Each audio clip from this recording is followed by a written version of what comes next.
हम बात करेंगे सीटेट के प्रीवियस ईयर पेपर के बारे में जो हमारे एग्जाम्स के लिए इम्पोर्टेंट। मैथमेटिक्स में हमारा पहला क्वेश्चन कह रहा है कि एक पुस्तकालय में 5690 पुस्तकें हैं। सोमवार के दिन विद्यार्थियों की 425 पुस्तकें पढ़ने के लिए दी गई और उसी दिन 273 नई किताबें पुस्तकालय में जमा की गई। पुस्तकालय में अब कितनी पुस्तकें हैं? ऑप्शन ए है 5842, ऑप्शन बी है 5822, ऑप्शन सी है 5538, ऑप्शन डी है 5558। सही आंसर हो जाएगा इसमें हमारा ऑप्शन सी 5538। हमारा एक्सप्लेनेशन कह रहा है कि पुस्तकालय में कुल पुस्तकों की संख्या कितनी है? 5690।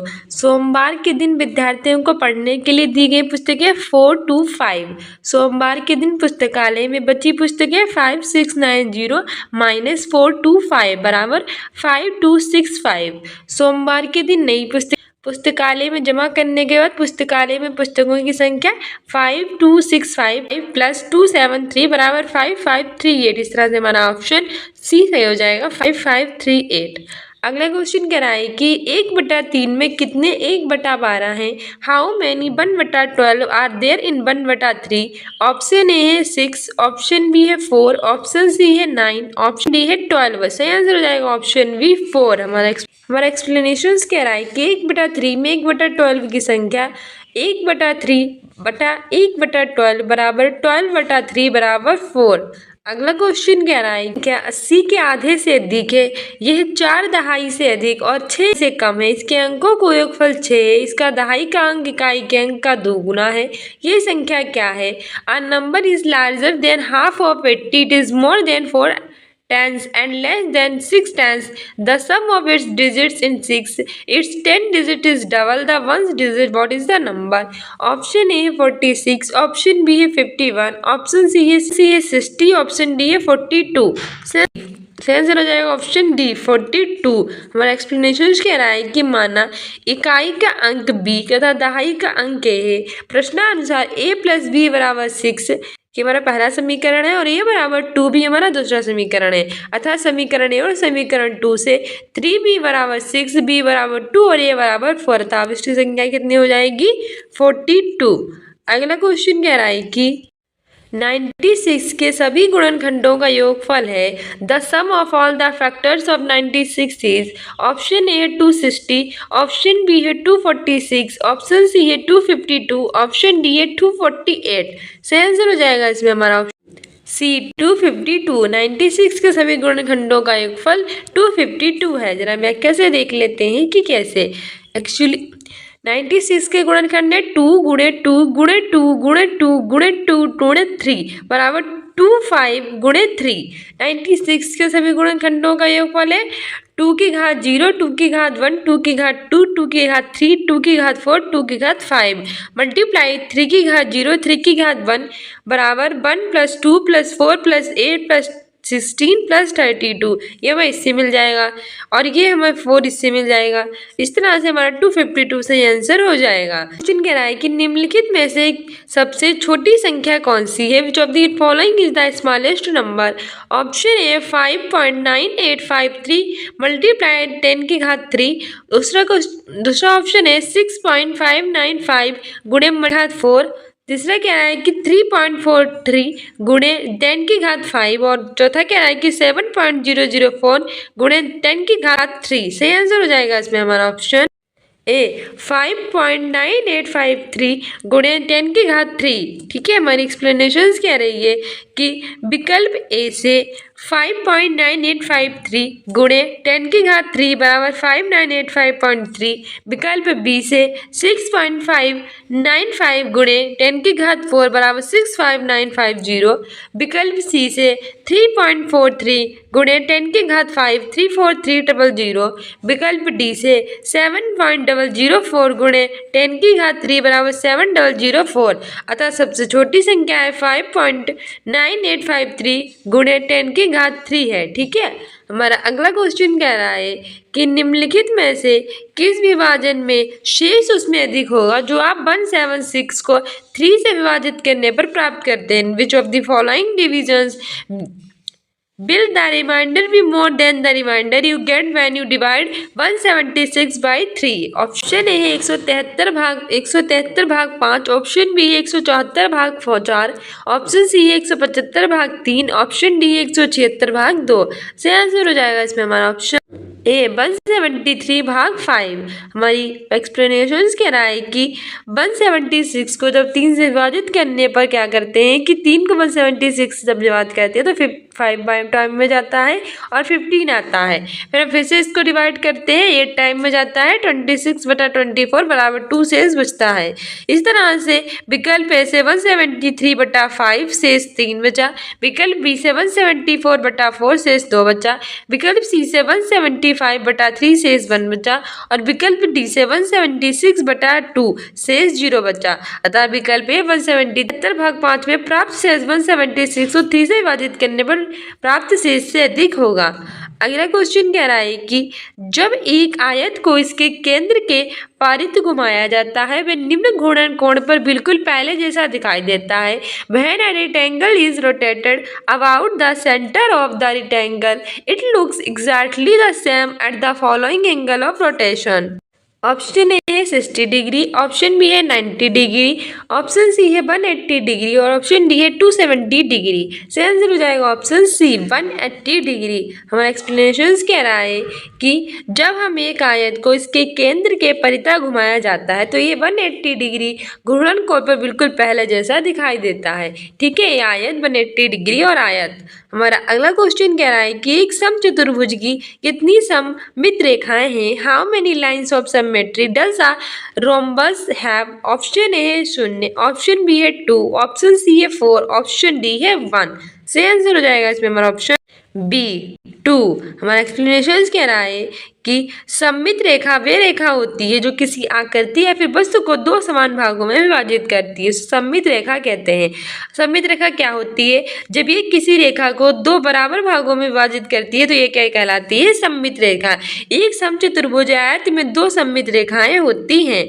ठीक है, हमारा अगला क्वेश्चन कह रहा है कि मेघा ने अपनी कॉपी में 3 कोण 180 डिग्री, 75 डिग्री, 90 डिग्री के रूप में मापे। यदि वे इन कोणों को निम्न रूप से क्रम में वर्गीकृत करती है तो निम्नलिखित में से कौन सा सही है?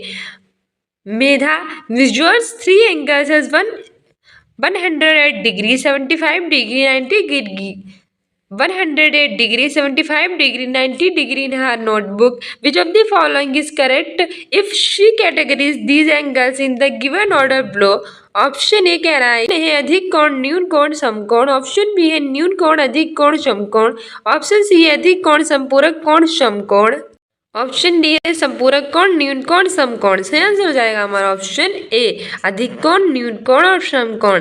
हमारी व्याख्या कह रही है कि जिस कोण का मान 0 डिग्री से अधिक और 90 डिग्री से कम होता है उसे न्यून कोण कहते हैं। कि जिस भी कोण का मान 0 डिग्री से अधिक होता है और 90 डिग्री से कम होता है उसे क्या कहते हैं? न्यून कोण। फिर समकोण क्या होता है? जिस कोण का मान होता है 90 डिग्री उसे कहते हैं समकोण। अधिक कोण क्या होता है? जिस कोण का मान 90 डिग्री से अधिक होता है और 180 डिग्री से कम होता है उसे कहते हैं अधिक कोण।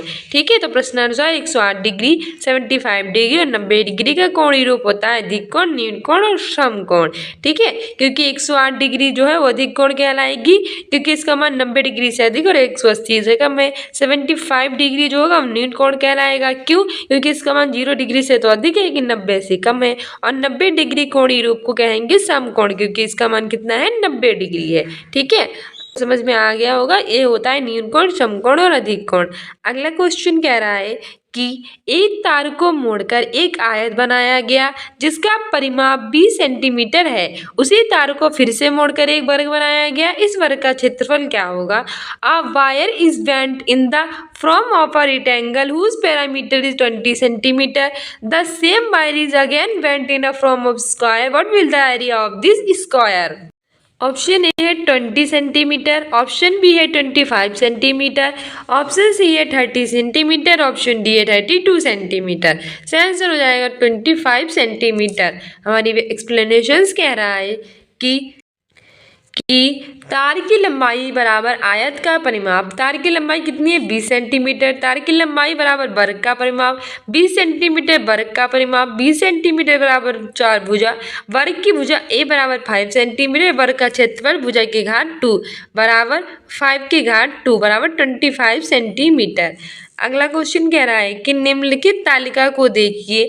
Look at the following table. सबसे पहले हमारे स्टेशन आते हैं, फिर रेलगाड़ी फर्स्ट, रेलगाड़ी सेकंड और रेलगाड़ी थर्ड आती है। तो हमारे कौन कौन से स्टेशन आते हैं? हमारा पटना में प्रस्थान है और ये हमारा कोलकाता में आगमन अगले दिन, और ये है तो मतलब 7:42, 20:45, 21:10, 3:32, 5:15 और 6:55। ठीक है, इसमें से हमें ये बताना है कि कौन सी रेलगाड़ी पटना से कोलकाता पहुंचने में सबसे कम समय कौन सी रेलगाड़ी पटना से कोलकाता पहुंचने में सबसे कम समय लेगी। Which train takes the least time to reach Kolkata from Patna. Option A है ट्रेन 1 रेलगाड़ी फर्स्ट। ऑप्शन बी है ट्रेन 2 रेलगाड़ी सेकेंड। ऑप्शन सी है ट्रेन 3 रेलगाड़ी थर्ड। वो train first and train third take equal time, यानी दोनों रेलगाड़ी फर्स्ट और रेलगाड़ी 3 समान समय लेंगी। से आंसर हो जाएगा हमारा ऑप्शन बी रेलगाड़ी 2। ठीक है, जो रेलगाड़ी फर्स्ट है वो पटना से कोलकाता पहुंचने में उसने कितना समय लगेगा? 7:42 से 3:30 यानी 9 घंटा 50 मिनट। फिर रेलगाड़ी सेकेंड को पटना से कोलकाता पहुंचने में कितना समय लगेगा? 5 से 5:15 यानी 8 घंटा 30 मिनट। रेलगाड़ी 3 को पटना से कोलकाता पहुंचने में कितना समय लगेगा? 21:10 से 6:45 यानी 9 घंटा 45 मिनट। अतः उपरोक्त में से स्पष्ट है कि पटना से कोलकाता पहुंचने में सबसे कम समय रेलगाड़ी 2 को लेती है। ठीक है, क्योंकि पहली वाली तो 9 घंटा 50 मिनट ले रही है, दूसरी वाली 8 घंटा 30 मिनट ले रही है, तीसरी वाली 9 घंटा 45 मिनट। तो सबसे कम घंटा है 8 घंटा, तो ये समय ले रही है सबसे कम सेकेंड वाली रेलगाड़ी। अगला क्वेश्चन कह रहा है कि 800 centimetre plus 80 centimetre plus 8 kilometre 800 centimetre plus 80 metre plus 8 kilometre बराबर option A 88 metre, option B 8008 metre, option C 888 metre, option D 8088 metre. Option D 8088 metre. हमारा एक्सप्लेनेशन कह रहा है कि 1 मीटर बराबर 1000 मीटर, 1 मीटर बराबर 100 सेंटीमीटर। प्रश्नानुसार 800 centimetre plus 80 metre plus 8 metre बराबर 8 metre minus 80 metre plus 8000 metre बराबर 8088 मीटर। ठीक है, अगला क्वेश्चन कह रहा है कि किसी ड्रम में 263 लीटर 520 मीटर अगला क्वेश्चन कह रहा है कि किसी ड्रम में 263 लीटर 520 मिलीलीटर तेल है। इस तेल को एक ही माप के 45 बर्तनों में भरा जाता है। ऐसे 25 बर्तनों की कुल कितना तेल भरा होगा? Contains 263 litre 520 millilitre of oil. This oil is filled into 45 containers, each of equal size. How much oil is there in 25 such containers? Option A है 144.6 लीटर, ऑप्शन बी है 146.4 लीटर, ऑप्शन सी है 142.8 litre और option D है 150.5 litre. सही answer हो जाएगा इसमें हमारा ऑप्शन बी 146.4 लीटर। हमारा एक्सप्लेनेशन कह रहा है कि 1 लीटर बराबर 1000 मिलीलीटर, 263 लीटर बराबर 263,000 मिलीलीटर, 263,000 प्लस 520 बराबर 263,520 मिलीलीटर। एक बर्तन की धारिता है 263,520 बटा 45 बराबर 5856 मिलीलीटर। 25 बर्तनों की धारिता है 5856 जोड़ा 25 मिलीलीटर बराबर 146,400 अतः 25 बर्तनों में कुल तेल की धारिता 146,400 बराबर 146.4 लीटर।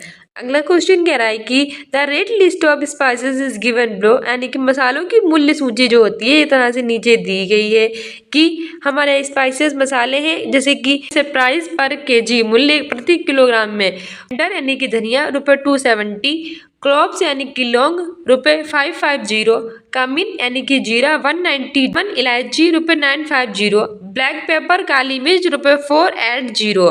ठीक है, निम्नलिखित में से कौन सा सही नहीं है? Which of the following is not correct. उसका ऑप्शन है कि प्रति किलोग्राम इलायची का मूल्य जीरा के मूल्य का 5 गुना है।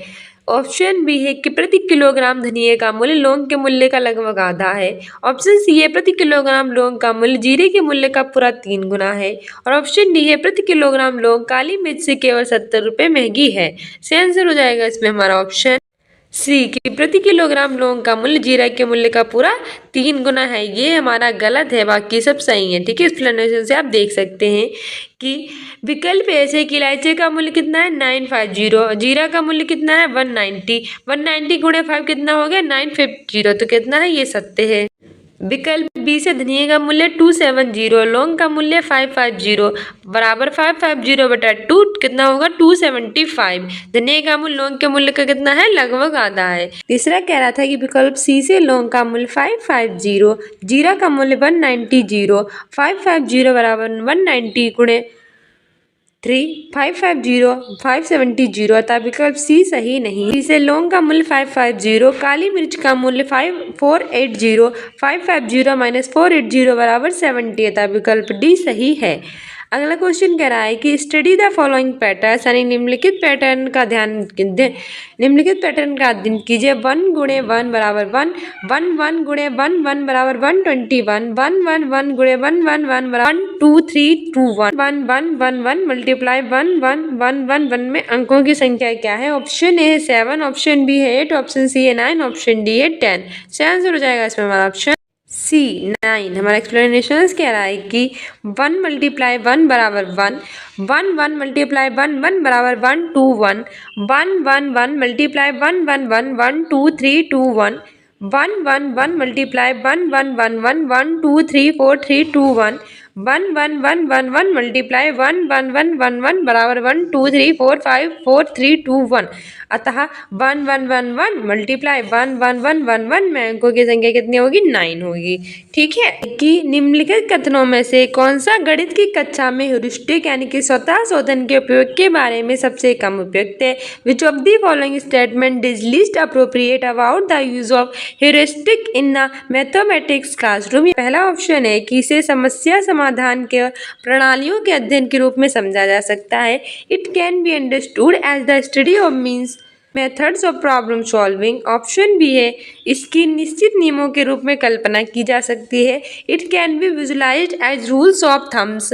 ऑप्शन सी है ये समस्या समाधान के लिए अनुभव आधारित तकनीकों का उल्लेख करता है। It refers to experience based techniques और प्रॉब्लम सॉल्विंग। और ऑप्शन डी है जटिल नवीन समस्याओं में इसका उपयोग नहीं हो सकता। It can not be used in complex novel problems. सही आंसर हो जाएगा इसमें हमारा ऑप्शन डी की जटिल नवीन समस्याओं में इसका उपयोग जो है वो नहीं हो सकता है। हमारा व्याख्या भी कह रही है कि जो ह्यूरिस्टिक विधि यानी कि स्वतः खोज विधि होती है, इस विधि की प्रक्रिया का केंद्र कौन होते हैं? विद्यार्थी यानी कि स्टूडेंट्स। वे पूर्व ज्ञान, निरीक्षण, कल्पना, चिंतन, तर्क, वितर्क, अनुभव द्वारा सरल और जटिल समस्याओं की क्या करते हैं? खोज करते हैं। और एक कौन सी विधि कहलाती है? खोज विधि। ठीक है, खोज विधि को हम कहते हैं ह्यूरिस्टिक विधि। और इस विधि में जो होता है वो सेंट्रल में ना तो टीचर होता है ना ही पाठ्य पुस्तक। सेंट्रल में सिर्फ और सिर्फ कौन होते हैं? विद्यार्थी। ठीक है, वे पूर्व ज्ञान यानी पहले के ज्ञान, निरीक्षण, कल्पना, चिंतन, तर्क, वितर्क, अनुभव द्वारा सरल और जटिल समस्याओं की क्या कर लेते हैं? खोज। इसीलिए इसे कहते हैं खोज विधि। ठीक है, प्रश्नानुसार जो गणित की मैथमेटिक्स की क्लासरूम है उसमें ह्यूरिस्टिक स्वतः शोधन के उपयोग के बारे में सबसे कम उपयुक्त जटिल नवीन समस्याओं में इसका उपयोग नहीं हो सकता था। जटिल समस्या इसका उपयोग होता है। ठीक है, उसने बताया था नहीं हो सकता। इसलिए अगला क्वेश्चन कह रहा है कि while teaching SAPs, a teacher brought a model of a city to her class that was made of geometric shapes. She wanted her students to आकृतियों का शिक्षण करते हुए जो एक शिक्षिका है वो शहर का मॉडल जो है प्रारूप अपनी कक्षा में लेकर आई है जो ज्यामितीय आकृतियों से क्या है? निर्मित है। वे चाहती है कि उनके विद्यार्थी इसे वो क्या चाहते हैं कि उनके विद्यार्थियों में क्या हो? ऑप्शन ए है कि मॉडल में ज्यामितीय आकृतियों की पहचान करते हुए कुछ साली समय बिताए। Have some leisure time while identify geometric shapes in the model. Option B है कि गणितीय अवधारणाओं को विभिन्न अन्य विषय क्षेत्रों से और उसके दैनिक जीवन से जोड़े। Link mathematical concepts to various other disciplines and their daily lives. Option C कह रहा है कि ऐसे और प्रारूप मॉडल निर्मित करें जो कि गणित की प्रदर्शनी में प्रदर्शित किए जा सके। प्रारूपों मॉडलों की भूमिका को समझे। Understand the role of models in mathematics. सही आंसर हो जाएगा इसमें हमारा ऑप्शन बी कि गणितीय अवधारणाओं को विभिन्न अन्य विषय क्षेत्रों की और उनके दैनिक जीवन से क्या करें, जोड़े। ठीक है, हमारी एक्सप्लेनेशन भी कह रहा है कि आकृतियों का शिक्षण करते हुए जो शिक्षिका है वो शहर का मॉडल प्रारूप अपनी कक्षा में लेकर आई है, जो कि ज्यामितीय आकृतियों से क्या है, निर्मित। अच्छा, वह चाहती है कि उनके जो विद्यार्थी हैं वो मैथमेटिक्स की अवधारणाओं को विभिन्न विषय क्षेत्रों से और उनके उपयोग को दैनिक जीवन से क्या करें, जोड़ें। अगला क्वेश्चन कह रहा है कि राष्ट्रीय पाठ्यचर्या रूपरेखा 2005 के अनुसार निम्नलिखित में से कौन सा गणित की शिक्षा का मुख्य लक्ष्य है। Which of the following is one of the main goals of mathematics education according to the national curriculum framework 2005। Option A है कि अधिगमकर्ताओं में संख्यात्मक कौशल का विकास करना, developing numeracy skills in learners. Option B कह रहा है कि देश के लिए रोजगार योग्य वयस्कों का सृजन करना, creating employable adult for the country. Option C है कि गणित की कक्षा में प्रत्येक बच्चे को पाठ्य पुस्तक में दी गई समस्याएं हल करने के लिए कहना, asking every child to solve text books problems in a mathematics classroom. Option D है कि बच्चों की विचार प्रक्रियाओं का गणितीकरण, mathematics of child thought process. सही आंसर हो जाएगा इसमें हमारा ऑप्शन डी। ठीक है, बच्चों की जो विचार प्रक्रिया है उसका क्या करना, गणितीकरण करना। हमारा एक्सप्लेनेशन भी कह रहा है कि राष्ट्रीय पाठ्यचर्या रूपरेखा 2005 के अनुसार गणित शिक्षा का मुख्य लक्ष्य होता है कि बच्चों की जो विचार की प्रक्रियाएं हैं उसका गणितीकरण करें, साथ ही जिनमें मुख्यतः बच्चों में गणितीय समझ और गणितीय तौर तरीके हैं उसमें सोचने की क्षमता को क्या करना, विकास करना शामिल होता है। अगला क्वेश्चन कह रहा है कि गणित की एक शिक्षिका सुश्री स्वामी के लिए अधिगमकर्ताओं में आलोचनात्मक चिंतन के कौशल को बढ़ावा देने के लिए निम्नलिखित में से कौन सा अपनी कक्षाई परिचर्चा में शामिल करना सबसे उपयुक्त है। Which of the following is most appropriate for mister Swami a mathematics teacher it to include in her classroom discussion for enhancing critical thinking skills among the learners. Option A कह रहा है कि 25 और 30 के बीच की सभी आभाज्य संख्याओं को सूचीबद्ध करना, list all the prime numbers between 25 and 30। Option B कह रहा है कि 37 प्लस 21 का परिकलन करें, कंप्यूट 37 प्लस 21। ऑप्शन सी कह रहा है कि क्षेत्रफल वाले सभी संभव आयत बनाएं, draw all possible rectangles with area 80 centimetre. Option D कह रहा है कि एक समबाहु त्रिभुज बनाए जिसकी प्रत्येक भुजा की लंबाई 6 सेंटीमीटर हो, draw an angle with length of each side as 6 centimetre. सही आंसर हो जाएगा इसमें हमारा ऑप्शन सी कि 80 सेंटीमीटर क्षेत्रफल वाले सभी संभव क्या बनाएं, आयत बनाएं।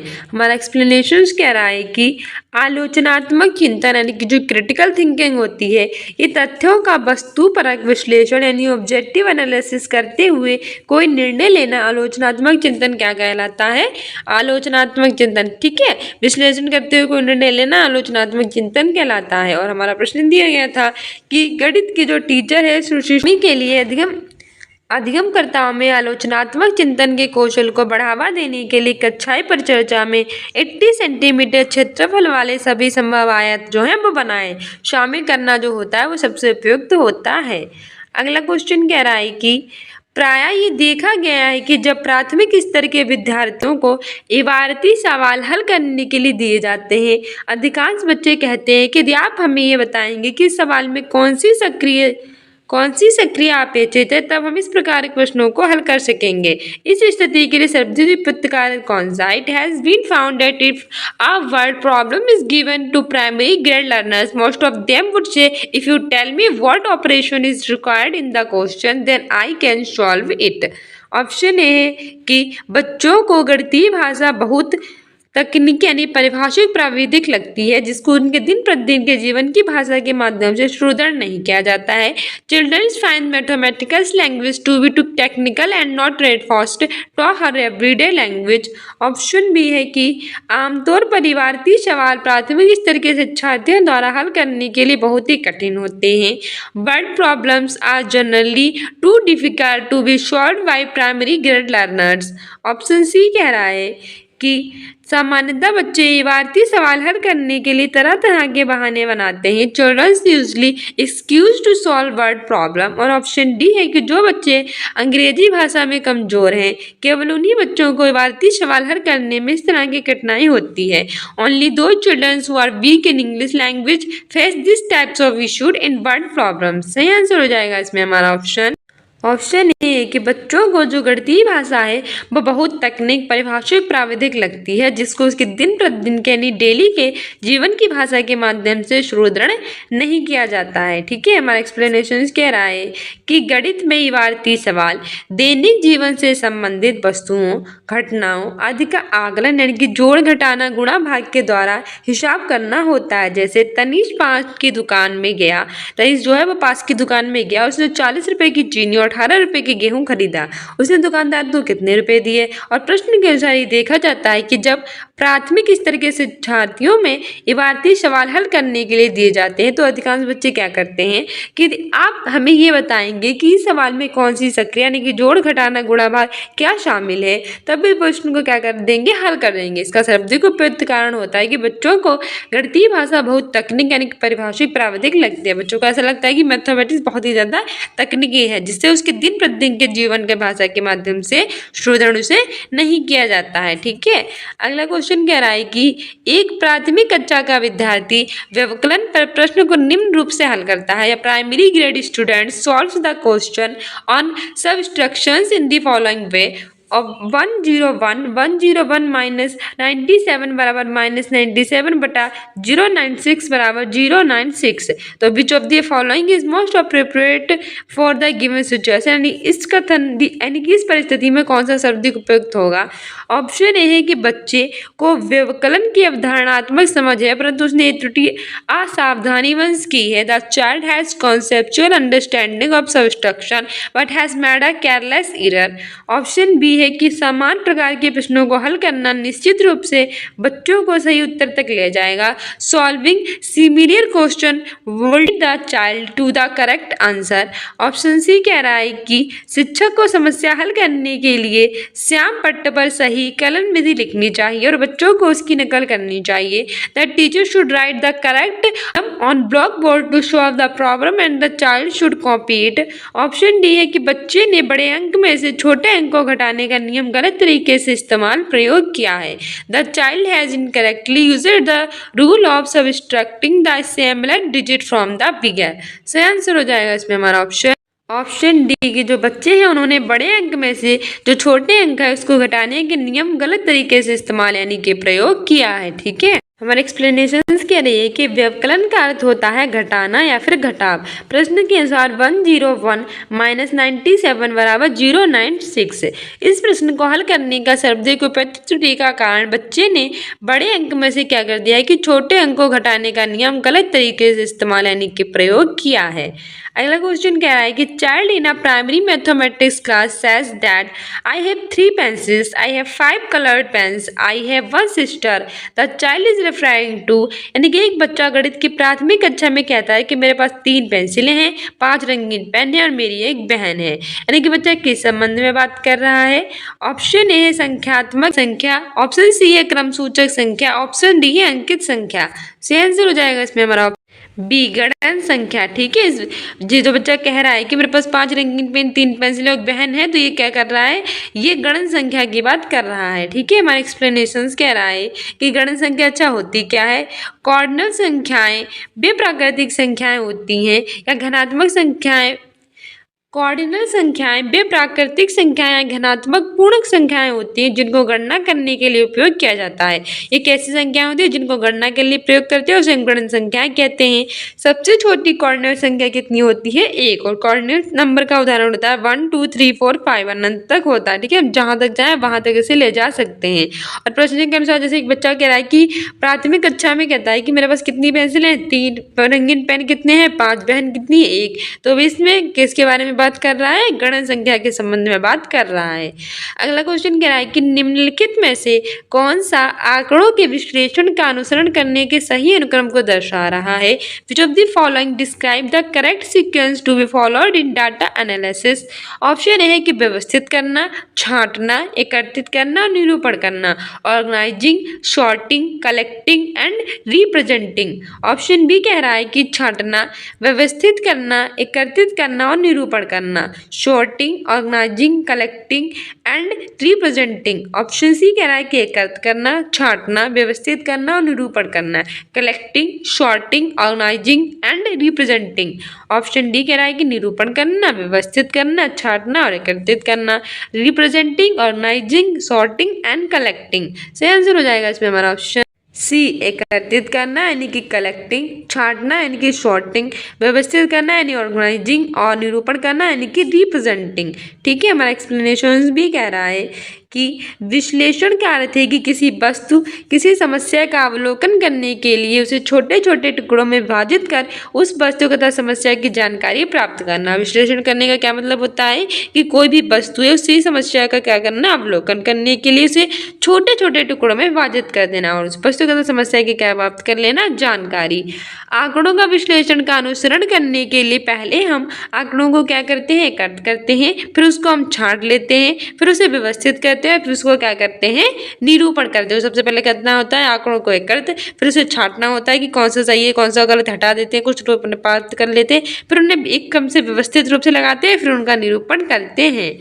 अगला क्वेश्चन कह रहा है कि निम्नलिखित में से प्राथमिक कक्षाओं के लिए एक अच्छी गणित पाठ्य पुस्तक की सर्वाधिक महत्वपूर्ण विशेषताएं कौन सी हैं। Which among the following is are the most important features of a good mathematics text books for primary classes.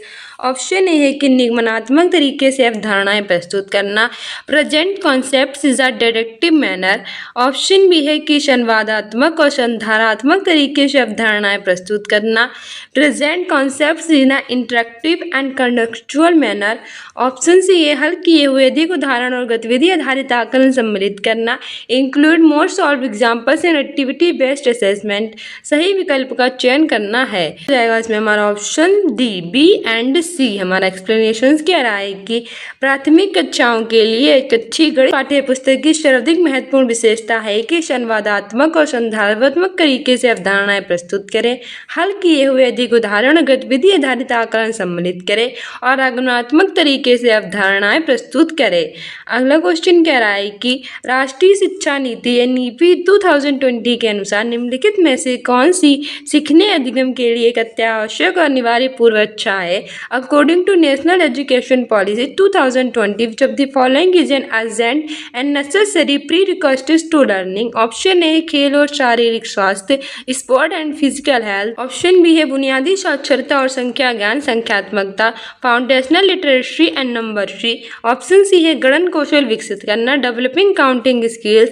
Option D है सभी के लिए शिक्षा, एजुकेशन फॉर ऑल। से आंसर हो जाएगा ऑप्शन बी, बुनियादी साक्षरता और संख्या ज्ञान, संख्यात्मकता।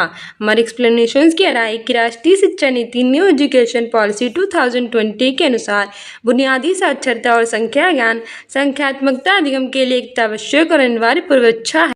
राष्ट्रीय शिक्षा नीति 2020 भारत की कैसी शिक्षा है कि नई शिक्षा नीति है। ये 1986 में जारी की हुई नई शिक्षा नीति के बाद भारत की शिक्षा नीति में एक नया परिवर्तन है।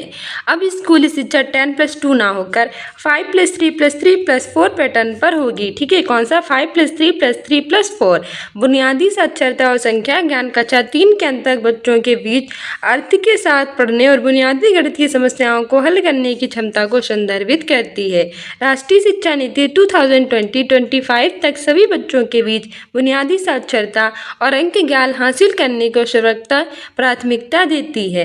अगला क्वेश्चन कह रहा है कि गणित में बच्चों के विवेचन और तार्किक चिंतन योग्यताओं को विकसित करने के लिए निम्नलिखित में से कौन सा सर्वाधिक उपयुक्त है। Which of the following is most appropriate for developing children's reasoning and logical thinking abilities in mathematics. Option A है कि बंद सिरे वाले प्रश्नों का उपयोग, use of close ended question. Option B है मानक कलन विधि का प्रयोग, use of standard algorithm. Option C है सूत्रों, तथ्यों और पहाड़ों को स्मरण करना, memorisation of formula, facts and multiplication tables. Option D है खुले सिरे वाले मुख्य उत्तर प्रश्नों का उपयोग, use of open ended question. सही आंसर हो जाएगा इसमें हमारा ऑप्शन डी, खुले सिरे वाले मुख्य उत्तर प्रश्नों का उपयोग। हमारा एक्सप्लेनेशन में बच्चों के विवेचन और तार्किक चिंतन योग्यताओं को विकसित करने के लिए शाब्दिक उपयुक्त उपाय खुले सिरे वाले प्रश्नों का उपयोग करना। खुले सिरे वाले प्रश्न ऐसे प्रश्न होते हैं जिनका एक प्रश्न का जवाब अलग अलग तरीकों से हम दे सकते हैं। ठीक है, इससे बच्चों में तार्किक चिंतन का विकास होता है। अगला कह रहा है कि नीचे दो पूर्व सेवा प्रशिक्षणार्थियों का गणित को अपने स्कूली अनुभव के बारे में हो रहे संवाद का उल्लेख दिया गया है। पहला है कि अपने विद्यालय जीवन में मैं गणित को बहुत अच्छी थी, पर मुझे विषय पढ़ने में बहुत कुछ डर सा लग रहा है क्योंकि मुझे लगता है कि मैंने जो कुछ भी सीखा वो मैं भूल गई हूँ। दूसरा है कि मैंने तो अपनी परीक्षा कुछ नियमों, तथ्यों और प्रक्रियाओं को याद करके पास की है। तो इस संवाद के बारे में कौन सा उपयुक्त है? ऑप्शन ए है कि दोनों ही बचपन में गणित के प्रति लापरवाह थे। ऑप्शन बी है दोनों को गणित के प्रति अपने भय को दूर किया जा सकता है। ऑप्शन सी है कि दोनों को ही अपने बचपन में बिना समझे बनाए रखकर सीखने के लिए प्रोत्साहित किया गया। और चौथा है कि ये गणित की अच्छी या फिर अच्छा अध्यापिका अध्यापक बनने योग्य नहीं है, परंतु भी अच्छा अध्यापिका अध्यापक बनने योग्य क्योंकि उसने बेहतर परीक्षा में किया है। तो सही आंसर हो जाएगा ऑप्शन सी, कि दोनों को ही अपने बचपन में बिना समझे बनाए रखकर सीखने के लिए प्रोत्साहित किया गया है। अगला क्वेश्चन कह रहा है कि राष्ट्रीय पाठ्यचर्या रूपरेखा 2005 के अनुसार निम्नलिखित में से कौन सी बाल केंद्रित गणित शिक्षा की विशेषता है? पहला है कि शिक्षक आयत के क्षेत्रफल पर एक गतिविधि का प्रदर्शन कर रहा है और उस दौरान शिक्षार्थी उसे शांति से सुन और देख रहे हैं। ऑप्शन बी है शिक्षार्थी कक्षा में विद्यार्थियों के लिए विभिन्न प्रकार की मूर्त सामग्री और हस्तकौशल सामग्री लाते हैं ताकि उनका उपयोग संख्याओं में विभिन्न अन्वेषणों के लिए कर सकें। ऑप्शन सी है कि शिक्षक कक्षा में पहाड़ों का उच्चारण कर रहा है और विद्यार्थी उनको एक स्वर में दोहराते हैं। यह है कि शिक्षक शाम पट्ट पर एक आदर्श समस्या हल करते हैं और विद्यार्थी उस पर आधारित पाठ्य पुस्तक में प्रश्न हल करता है। सही आंसर हो जाएगा हमारा ऑप्शन बी, कि शिक्षक कक्षा में विद्यार्थियों के लिए विभिन्न प्रकार की मूर्त सामग्री और हस्तकौशल सामग्री लाते हैं और उनका उपयोग संख्याओं में विभिन्न अन्वेषणों के लिए किया जाता है। कह रहा है कि राष्ट्रीय पाठ्यचर्या रूपरेखा 2005 के अनुसार एक गणित शिक्षा से क्या अपेक्षित है? ऑप्शन ए है कि गणित कक्षा में मेधावी बच्चों को उनके स्तर के अनुकूल चुनौतियां प्रदान करते हुए सभी बच्चों को सहभागिता सुनिश्चित करना, पाठ्य पुस्तक के सभी प्रश्नों को हल करना। ऑप्शन सी है कि प्रश्नों के ड्रिल और अभ्यास में विद्यार्थियों को संलग्न रखने और गणित में परिणामों को सुधारना। ऑप्शन डी है प्रतियोगितात्मक परीक्षाओं के लिए विद्यार्थियों को तैयार करना। सही आंसर हो जाएगा ऑप्शन ए, की गणित कक्षा में मेधावी बच्चों को उनके स्तर के अनुकूल चुनौतियां प्रदान करते हुए बच्चों को सहभागिता सुनिश्चित। राष्ट्रीय पाठ्यचर्या की रूपरेखा 2005 में एक शिक्षक यह अपेक्षा करता है कि बच्चों के सीखने में इस तरह से सुविधा प्रदान करें जिससे कि बच्चों के ज्ञान का निर्माण में मदद मिले। ठीक है, इस तरह से गणित शिक्षक से अपेक्षा है कि कक्षा में बच्चों को उनके स्तर के अनुकूल चुनौतियां प्रदान करते हुए सभी बच्चों की क्या करें, सहभागिता को सुनिश्चित करना। हमारा अगला क्वेश्चन क्या है? प्राथमिक कक्षा के गणित शिक्षक श्री राणा ने उनके विद्यार्थियों से निम्न प्रश्न पूछा कि 5 सैकड़े में से 5 दहाइयाँ घटाइए। एक विद्यार्थी ने तत्परता से उत्तर दिया, उत्तर 0 शून्य है।